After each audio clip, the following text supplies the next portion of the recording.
Hi friends, fish curry prepare చేసుకుందామండి. Fishes చూడండి ఎంత బాగున్నాయో.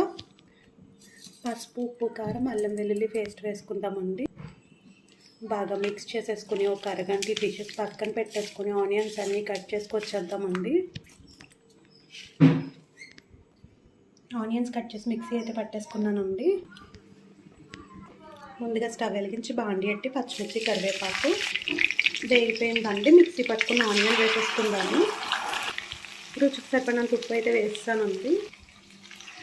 ఈ ఆనియన్ అంతా బాగా వేగిపోవాలండి. ఆనియన్ అంతా వేగిపోయిందండి. లోపు టమాటాలు కట్ చేసుకుందాం.